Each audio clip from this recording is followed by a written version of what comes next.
Buenas noches, buenos días a todos. Hoy día estamos acá en Lima, el día 12 de junio del 2024. Y vamos a comenzar con el capítulo 5 de Gálatas. Que Dios bendiga y nos dé sabiduría para todo este momento.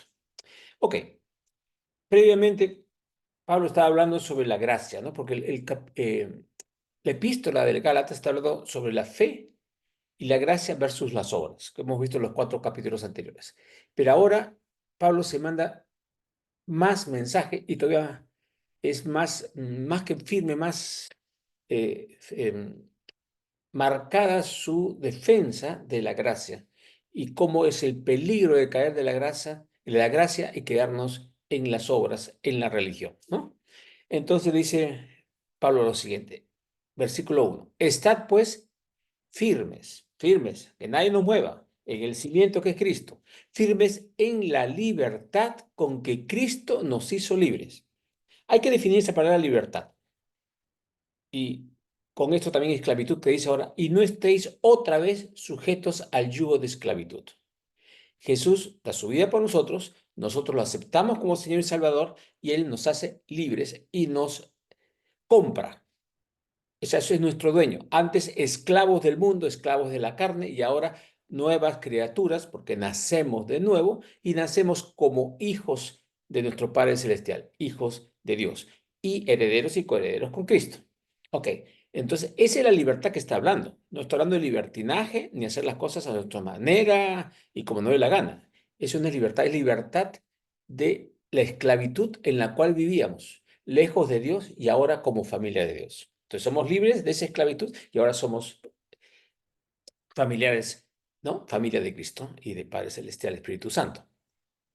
Y acá declara Pablo algo fuertísimo que choca a mucha gente, y sobre todo a los judíos cristianos.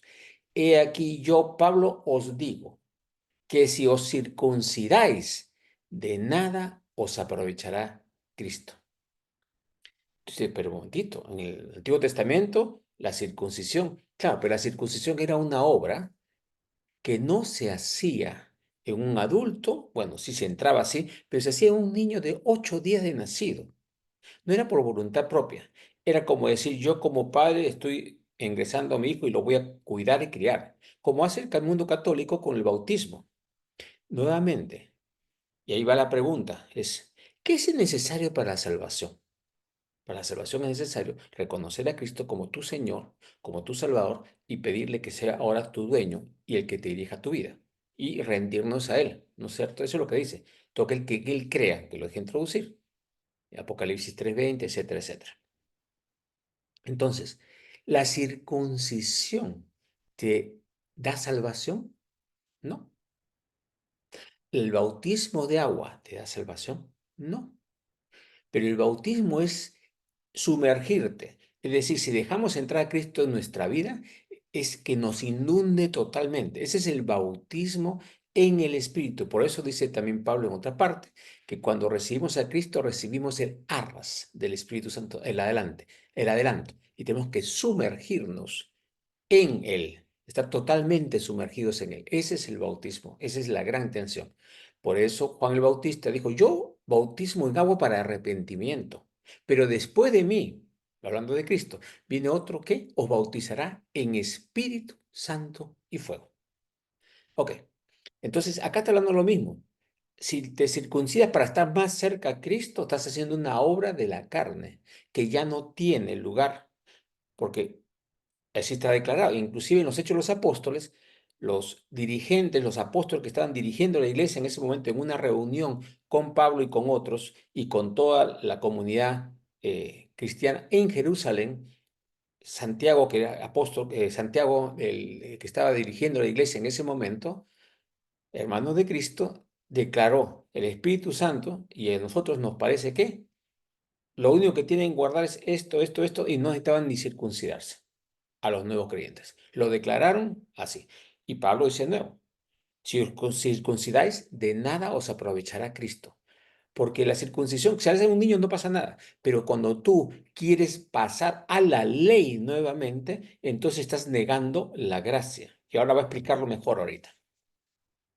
3. Y otra vez testifico, declaro a todo hombre que se circuncida que está obligado a guardar toda la ley.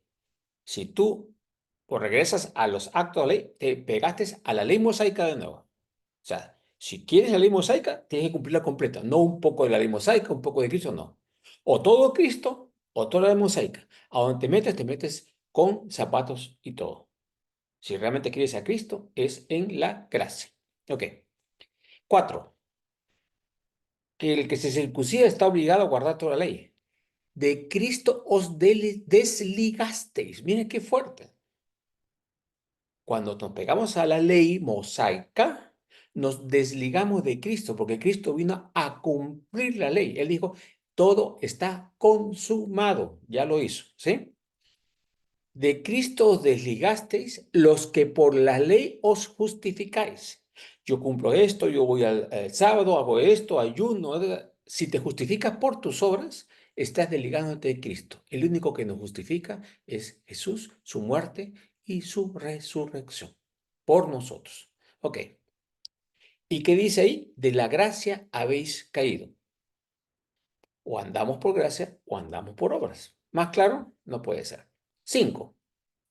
Pues nosotros, por el Espíritu, no por nuestra carne, aguardamos por fe no significa por tal vez, esperanza, no. Por fe, aguardamos por fe porque sabemos, aguardamos sabiendo por fe la esperanza de la justicia. Ahora, nuevamente, la palabra esperanza acá no es espero que pase, no. Esperanza es la confianza absoluta que Jesús, el Padre, va a cumplir su palabra porque Dios no miente. Entonces, estoy esperando ese cumplimiento. No es que tal vez se va a hacer, no. Lo estoy esperando porque sé que viene. ¿Ok? Esperanza de la justicia. ¿Y qué habló? La justicia, ¿qué cosa era? ¿Se acuerdan? Cuando está estas palabras, el Santo convencer al mundo de pecado, porque no creéis en mí, de justicia, porque yo voy al Padre, y de juicio, porque el príncipe de este mundo ha sido condenado, o sea, Satanás. ¿Justicia qué es? Que Jesús muere, resucita y regresa al Padre. Entonces, ¿qué dice acá? Por fe, la esperanza de la justicia. O sea, Jesús ya pagó y estamos esperando sencillamente todo ese cumplimiento cuando nos encontremos con nuestro Padre Celestial, que entramos a su reino, aunque ya estamos como ciudadanos del reino, ¿no es cierto? Muy bien. 6.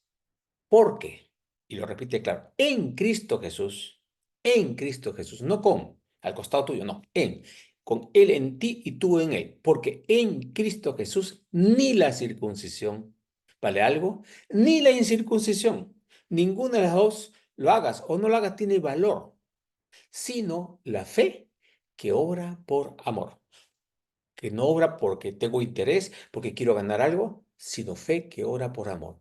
Mi Padre me ama tanto que ha dado a Jesús para que me salve, y ese amor tan grande, quiero corresponder ese amor y hago obras por amor a Él, sino la fe que obra por el amor de Dios en ti, que ese amor en ti, tú apoyado en Cristo, nosotros apoyados en Dios, en nuestro Padre, ese apoyarnos ahí, obramos en su amor.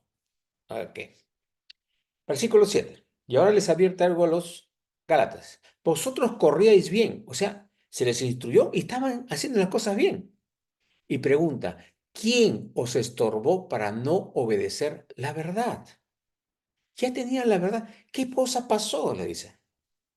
Y se avisa, esta persuasión, o sea, este engaño, no procede de aquel que os llama, no viene de Cristo, no viene del Padre. Ojo, dice, un poco de levadura leuda toda la masa. Jesús dijo en un momento dado, cuidaos de la levadura de los fariseos, porque esa doctrina equivocada puede malograr mucho de tu vida. La doctrina de las obras altera la masa. Sí, todavía queda masa, pero se infla. Acuérdense que la levadura lo que hace es infla, y eso es aire. La masa en sí, el peso de la masa, no aumenta, no disminuye, pero pierde consistencia. ¿Sí? Entonces se hablan. En cambio, la otra es la cosa sólida. El simbolismo es el pan sólido y el pan aireado, con aire. Es puro aire y no da fuerza. El pan más, no, se vuelve más suave y se rompe más fácil. En cambio, el pan duro es más sostenido, ¿no? Ok. Un poco de levadura leuda toda la masa. No dejen entrar ninguna doctrina que no sea la que el Padre ya nos dio. Versículo 10. Yo confío, dice Pablo, respecto de vosotros en el Señor, que no pensaréis de otro modo. Confío respecto a vosotros en el Señor. O sea, si os sintonizáis con el Señor, que no pensaréis de otro modo, porque el Señor ya les ha hablado previamente. Mas el que os perturba llevará la sentencia quien quiera que sea. Si alguien está llevando una doctrina que no está en la palabra, que no la ha proclamado Jesús, sino es doctrina de hombres, va a haber consecuencias. Por eso Jesús dijo, aquel que enseña algo equivocado, cuídense de no enseñar para hacer tropezar a otros, porque va a venir consecuencias a esa persona. Jesús lo avisó. Y esto ya es Pablo usando el mismo ejemplo. 11. Y dice quien quiera que sea, tenga el título que tenga título de apóstol, de obispo, de pastor, sacerdote, si está enseñando en contra, va a haber sentencia. 11. Acá en este versículo dice, y yo, hermanos, si aún predico la circuncisión, ¿por qué padezco persecución todavía? En tal caso se ha quitado el tropiezo de la cruz. En esta traducción no se entiende bien este versículo, pero cuando comparan con otras traducciones, lo que está diciendo Pablo es, si yo estuviese enseñando circuncisión todavía, los judíos y los cristianos judíos no me perseguirían, no estarían contra mí. Justamente. Y en otra parte me acusan que yo enseño la circuncisión. Yo no la enseño, dice Pablo, en otras traducciones, ¿sí? Entonces lo que está diciendo bien claro es, lo persiguen porque está diciendo no a la circuncisión. Ok, dice, en tal caso, dice, se ha quitado el tropiezo de la cruz.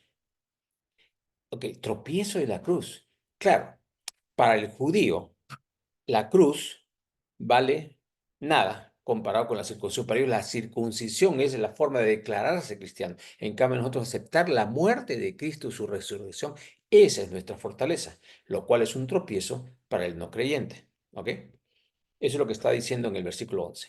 O 12. Ojalá se mutilasen los que os perturban.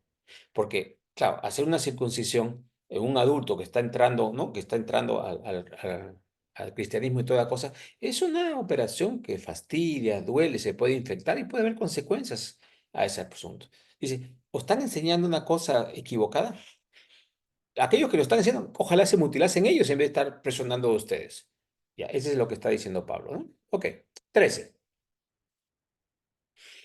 Y vuelve a remarcar, porque vosotros, nosotros, hermanos, a libertad fuisteis llamados, a libertad somos llamados. Solamente que no usemos esa libertad, acuérdense, la libertad es, ya no somos del mundo, ya somos ciudadanos del reino celestial, pero no usemos esa libertad como ocasión para la carne. O sea, no es ahora soy libre, ya Cristo me libró, o sea, puedo hacer lo que me dé la gana. No, no es una libertad para hacer lo que no dé la gana, es la libertad de ya no estar sujetos al pecado, al mundo, a la condenación, ¿no? Sino ya somos ciudadanos del reino celestial. Ok. Si no, dice, servíos por amor los unos a los otros. No es servíos los unos a los otros, entonces, servíos por amor los unos a los otros. De tal manera amó Dios al hombre, al mundo, que ha dado a su Hijo unigénito para que todo aquel que en él crea no se pierda, mas tenga vida eterna. El amor del Padre mandó a Jesús. El amor de Jesús murió por nosotros y nosotros por ese amor, nosotros se nos servimos en amor los unos a los otros. Estamos acá por amor, no por obligación. Y dice el 14, porque toda la ley en esta sola palabra se cumple. Amarás a tu prójimo como a ti mismo. Jesús, cuando le preguntaron cuál es el mandamiento mayor, le dijo, amarás al Señor tu Dios con toda tu alma, con toda tu mente, con todas tus fuerzas, ¿no? Y, y paró, y el escriba que le preguntó, le dijo, sí, sí, tienes razón. Y Jesús agregó, y el segundo es semejante, amarás a tu prójimo como a ti mismo. Jesús equiparó el amor al Dios con el amor hacia nosotros y hacia los demás. Es semejante, dijo. Un momentito, amor a ti no es egoísmo, no. Amarte es cuidarte, disciplinarte, mantenerte en una situación en que estés cerca de Dios, creciendo en Él. Amarse es eso, no es egoísmo, no es buscar para ti. Amarte es cuidarte para servir a Dios y cumplir el propósito para el cual estamos acá. 15. Pero si os mordéis y os coméis unos a otros, o sea, si os atacáis y estáis en conflicto, mirad que también no os consumáis unos a otros. O sea, cuando estamos actuando en la carne, no mirándonos en amor, la iglesia, y cuando digo iglesia, ese grupo de creyentes, ninguna denominación, sino grupo de creyentes, nos vamos minando y perdiendo fuerza, perdiendo unidad, perdiendo esa armonía que debemos tener en Cristo. Y el ejemplo que vamos a dar a otros. Digo pues, Pablo, versículo 16, andad en el espíritu y no satisfagáis los deseos de la carne.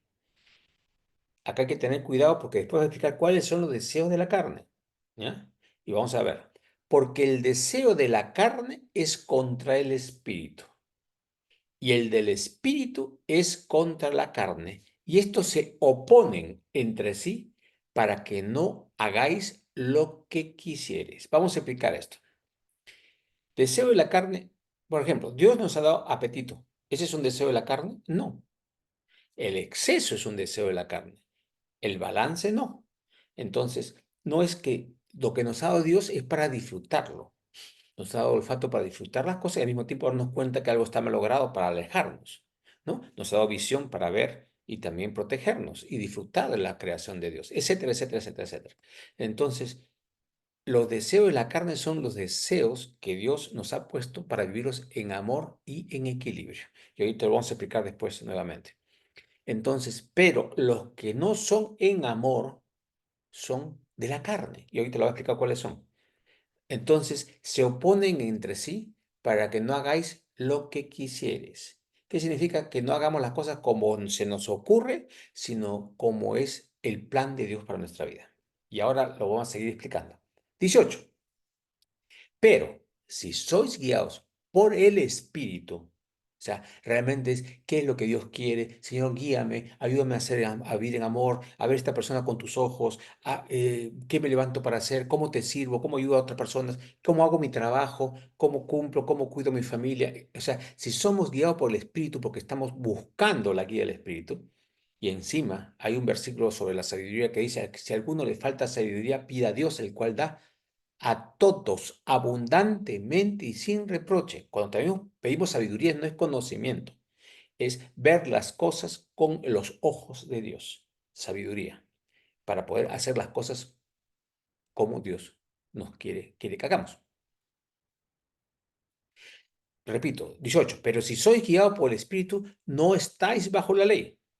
La ley es para el pecador que no, como para un delincuente, no puede salir, sales de esta hora a esta hora, pero cuando estamos guiados por el Espíritu, no tenemos esclavitud de reglas, sino tenemos que ser el Señor. ¿A dónde?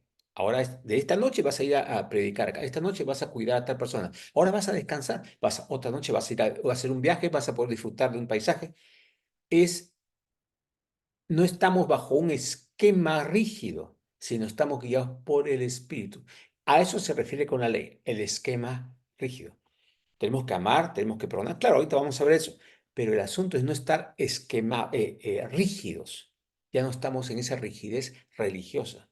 Estamos haciendo más todavía, porque lo estamos haciendo en amor, no por obligación, no por demostrar que somos buenos, ¿no?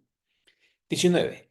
Y manifiestas, o sea, claras, evidentes, son las obras de la carne, que son, y menciona un buen número, obviamente no todas, pero menciona un buen número. Vamos. Adulterio, no necesitamos explicar mucho eso. Fornicación, inmundicia, lascivia. Estos son más los pecados sexuales, ¿no? Luego sigue, idolatrías. Idolatrías es cualquier cosa que pongas por Dios delante tuyo. O sea, lo que es principal en tu vida es un ídolo, ya sea físico, emocional, psicológico. Idolatría. Hechicerías, cuando practicamos cosas esas extrañas que ya sabemos que son y que son guiadas por Satanás y sus demonios.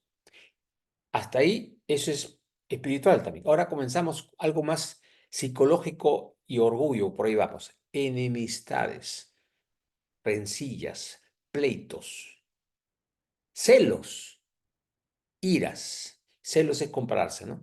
Iras, contiendas, discusiones, disensiones, separarse de los otros, y se separa la cosa. Herejías, envidias, homicidios, borracheras, orgías y cosas semejantes a estas. Seamos sinceros, cualquier persona sabe que esto no lleva bien. Y todos nosotros lo sabemos, no necesitamos que nos lo expliquen. Eso no nos acerca a Dios, practicar una de estas cosas, ¿no? Y dice, y cosas semejantes a estas, acerca de las cuales os amonesto. Y en otras palabras, si están practicando cualquiera de esas cosas, oye, esto está muy mal. Os amonesto. Esto no es, así yo hago un poquito, pero no. No, os amonesto. Como ya os lo he dicho antes, que los que practican tales cosas no heredarán el reino de Dios. Y aquí vamos a parar un segundito porque acá hay una posible confusión. ¿La salvación se puede perder? No. Pero es bien claro que cuando pasamos al otro lado, al otro mundo, seremos juzgados y nuestras obras van a ser puestas sobre una piedra, dice, ¿no? Y pasará fuego, y lo que quede de nuestras obras seremos recompensados. Pero algunos no va a quedar ninguna obra y serán salvos, pero como por fuego, o sea, con las justas y con fuego, no sé, será una disciplina, castigo, no sé, no lo dice la Biblia así, pero lo menciona ese versículo. ¿Se pierde la salvación? No, pero no heredarán el reino de Dios. Es decir, sigue siendo un hijo, pero es como decir, como el hijo pródigo que se gastó toda su herencia, seguía siendo hijo, pero la herencia estaba repartida entre el otro hermano y él. Él se la había dilapidado, ya no tenía herencia. Entonces no heredan. A eso se refieren con no heredar. No es que dejan de ser hijos, ¿ya? Por si acaso, es bien claro para no confundirnos. Y acá viene el versículo clave de todo esto. Dice, más el fruto, no los frutos. Fíjense bien acá. La gente dice, bueno, los frutos, o sea, uno tiene fruto de amor, otro de paz. No, no, no.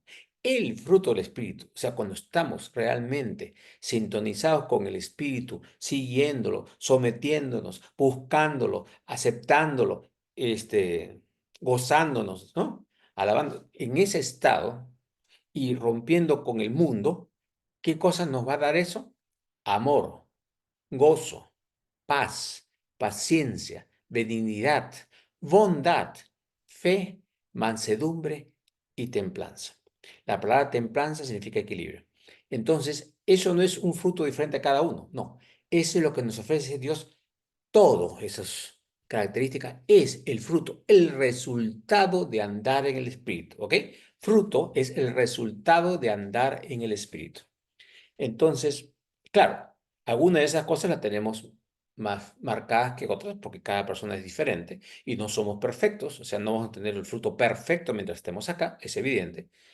Y es bastante claro entenderlo, ¿no? Amor, gozo, alegría, ¿no? Ese gozo en el Señor y lo que está haciendo, paz, paciencia, saber esperar, benignidad es buscar, ¿no?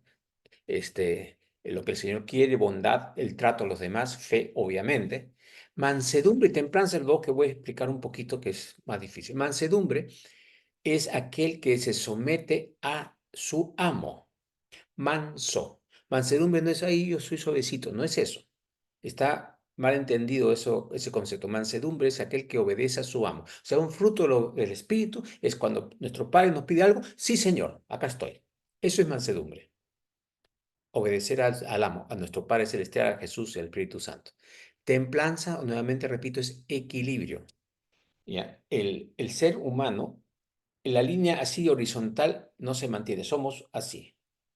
Pero cuando nos salimos y hacemos estas cosas, no hay equilibrio. O sea, tenemos que estar en armonía, en equilibrio, y eso es templanza. ¿Ya?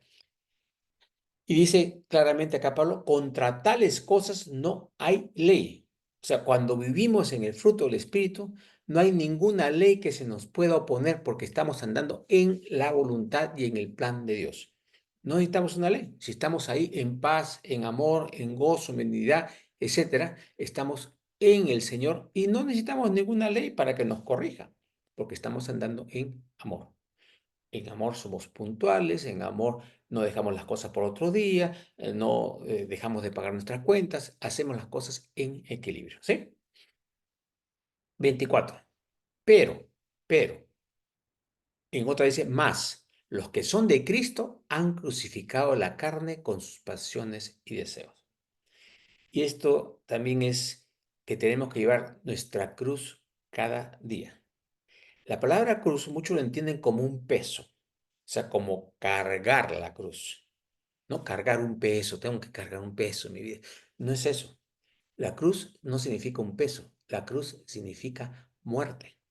O sea, debemos hacer morir el mundo en nosotros para que viva el reino de Dios en nosotros. Tenemos que morir al viejo hombre, a la vieja mujer pecadora y nacer de nuevo al reino de Dios. ¿Sí? Entonces, crucificar la carne es matarla, matar todas esas tendencias que tenemos. Por eso también en Hebreos 12:1, es uno de mis versículos favoritos, dice, por lo tanto, teniendo en derredor nuestro tan grande nube de testigos, despojémonos, no dice bajemos, despojemos de todo peso y pecado que nos asedia y para que podamos correr con paciencia la carrera que tenemos por delante. O sea, si no nos despojamos, si no crucificamos la carne, no vamos a poder correr con las justas, arrastrarnos o caminar. Pero el Señor quiere que podamos correr y poder avanzar dinámicamente. Entonces, ¿qué tenemos que crucificar? La carne con sus pasiones y deseos.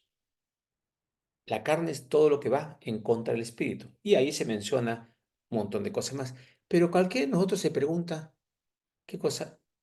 ¿Esto de acá es de Cristo? ¿Cristo reaccionaría así contra esta persona de esta forma? Si no es así, es porque estamos andando en la carne. Pero si reaccionamos, decimos, Señor, ayúdame a reaccionar y ver las cosas como tú las ves, estamos andando en el espíritu. Entonces, si estamos andando en el espíritu, estamos crucificando la carne.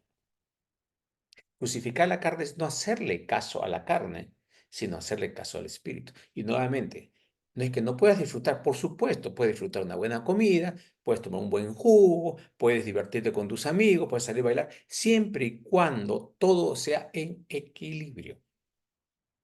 Todo en equilibrio. ¿Sí? Ok. Y termina diciendo este capítulo, si vivimos por el espíritu, andemos también por el espíritu. ¿Qué quiere decir esto? Tú dices que ya tienes el Espíritu de Dios en ti, que estás viviendo. Si vivimos por el Espíritu, o sea, si hemos nacido de nuevo por el Espíritu, pues anda en el Espíritu. O sea, sé congruente, te está diciendo acá. Hacer las cosas, no, así yo soy de Cristo y me comporto de cualquier forma. Soy de Cristo y me comporto. Equilibrio, ¿sí? No nos hagamos vanagloriosos, orgullosos, irritándonos unos a otros, envidiándonos unos a otros. Cuando nos ponemos en orgullo, hoy yo soy, ¿no?, de Cristo, yo soy de Dios y no sé cuánto. Sí, la palabra es, yo soy de Cristo, gracias Padre, porque tú me has recogido, me has llamado como tu hijo, estoy acá en tu reino, soy parte de tu familia, dime qué hago, cómo ayudo, cómo sirvo, ¿ya? En cambio otros, miren pues estos otros que no conocen a Dios. Eso es vanaglorioso. Miren el fruto del Espíritu y pongo la mano y se curan. Eso no es andar en el Espíritu.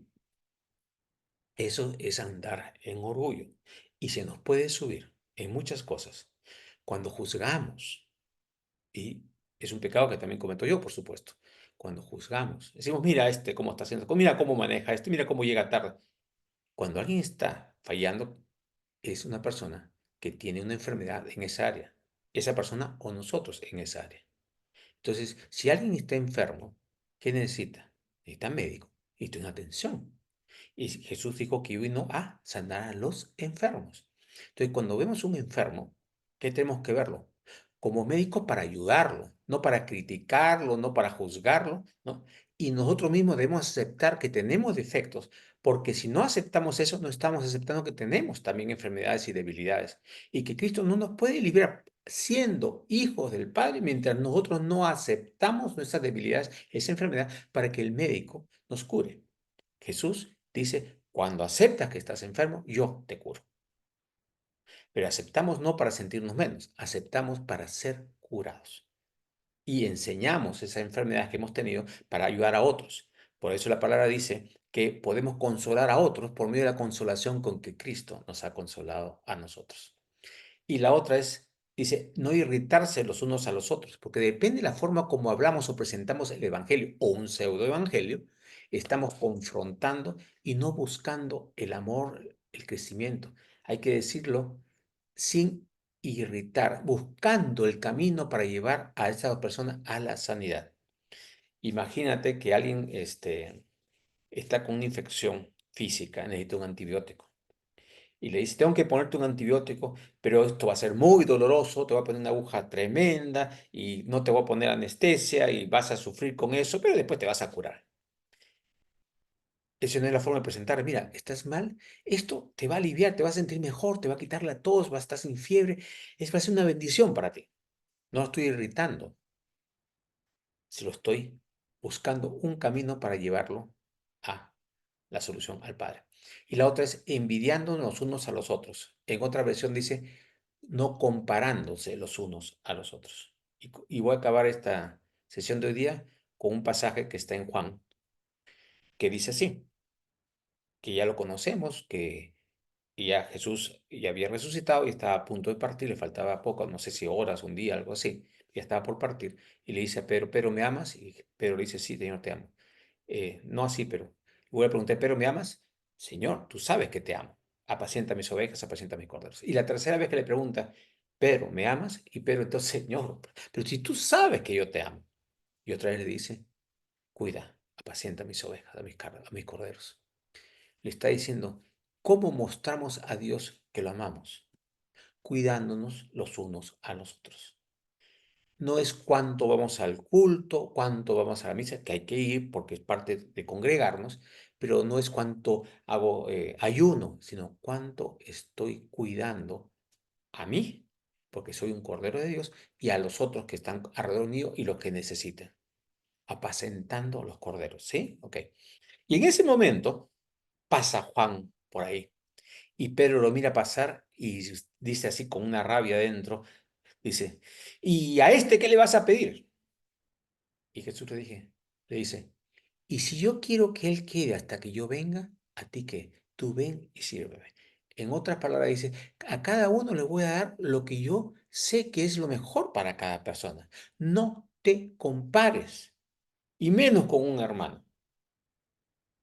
Y con ese versículo acabamos. No debemos envidiarnos, compararnos, discutir, sino buscar ser una familia en Cristo en todo su poder. Ok, muchísimas gracias a todos. Dios me los bendiga. Gracias por estar con nosotros y nos vemos la próxima semana.